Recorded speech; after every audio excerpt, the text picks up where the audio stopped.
really light on these bits at the front, because this is where you can get an impact during racing, so you don't want to apply any pressure to the knife here. There's no need to it anyway, because the material that you're cutting through is so thin.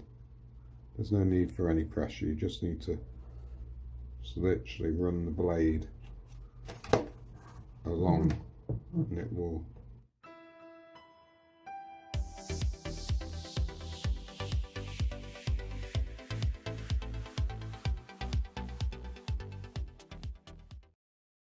we've got all the lines cut on the shell. The next bit to do is to remove the bits. I go darkest to lightest, so I'm going to remove the pinstripes that are going to be black on this shell. So I'll start with them, and I'll leave this till last because I'm going to use the same blade and knife that I've just used to cut out the stencils, because I replace the blade no matter how big the shell is. I replace the blade every time. I don't know if you need to, but I'll just do. On the shell, so like this bit here that I've just done, you can always guarantee when you get to that point that it will have just snagged a little bit, and then you pull on it and it ends up looking a right mess. But when I first started doing all these sorts of things, I was a bit more OCD than what I am now. And now I just realise that generally they look pretty good, no matter how rough the lines might be, because people look at them from a distance. Nobody puts them into a magnifying glass.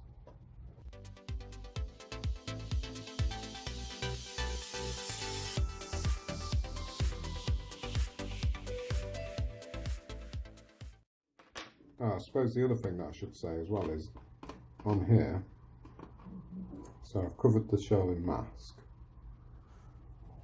and I've put three layers of mask on. I generally tend to find that if I put three layers of mask on, it's enough to be able to grab them and do stuff. So I don't know if you can see there now, I forgot the light. Yeah, you can just see there, can't you? That's the line that I've took off on the shell, so that's the one that's going to be black. So I'll carry on with this and then come back when we do a bit of painting. The paints that we're going to be using on this shell for Steve.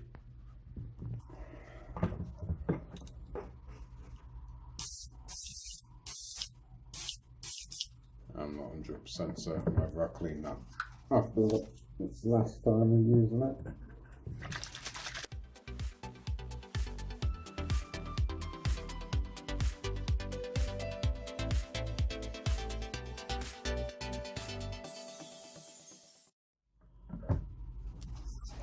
So that first layer that I put on there is really kind of quite broad. There's no real depth. You know, it's pretty translucent there. It's more just to kind of give it a bit of grab for the next one that I'm going to do. So now I'm just going to put the second layer on.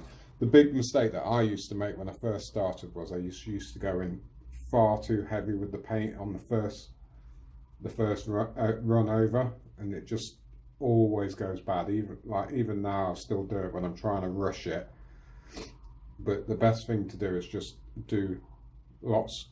If you have to do 4 or 6 strokes of the paint over with lighter layers, it's better to do that, because it just doesn't run, it doesn't look rubbish at the end of it.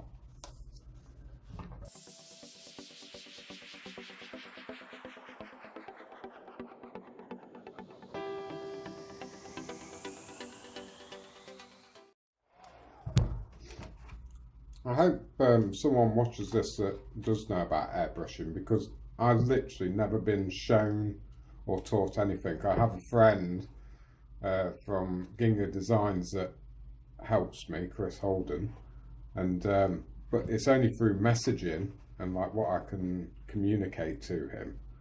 But literally, I've never been shown how to airbrush anything, and I've just learned what I've learned from like mistakes really, and trying not to replicate those mistakes. And because I do them so infrequently, I tend to find when I come back that yeah, I do make the same mistakes over and over again. That drives me crazy.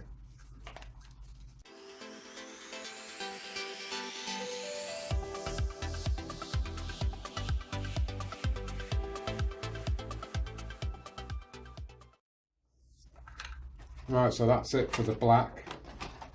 You can see that it all looks really messy when you first start doing these shells, but as I said, I always do the dark colour first. And just nipping back to that point about never being shown anything, and you're probably thinking, oh well, there's YouTube out there just in the same as what you're doing now, you can go and learn from that. It's true, there are videos out there, but invariably they're not doing RC body shells. And anybody that does do an RC body shell, they're normally like professionals that are doing it like all the time. So they've got like the proper equipment, whereas I'm getting by with just like whatever I've got to be able to do, which is, you know, not completely rubbish stuff, but certainly not the best. And like I say, a lot of the equipment that is really important, like the paint here, is well out of date and basically knackered, and that blocks all the time and then causes me a lot of trouble. So yeah, it'd be good to get some pointers on people that do it more like me, maybe, where it's just like every now and again.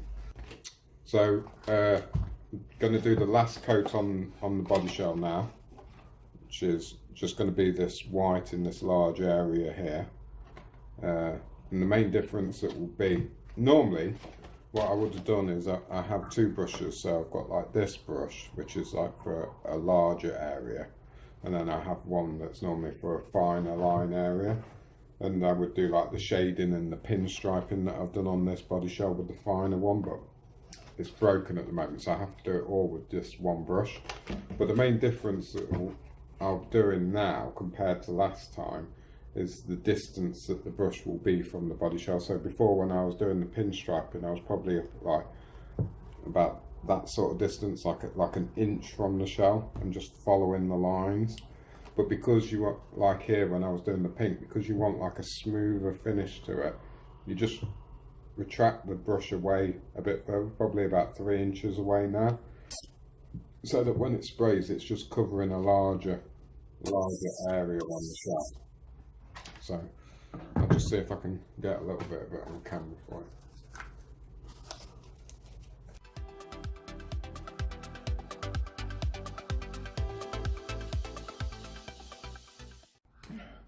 So I'm going to stop filming with it here now, but that's what it looks like inside the shell at this point.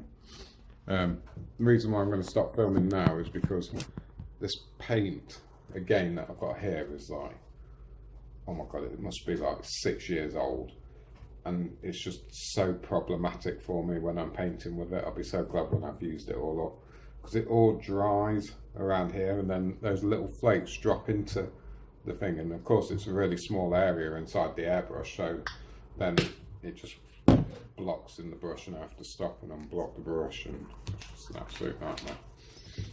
So I hope that was useful.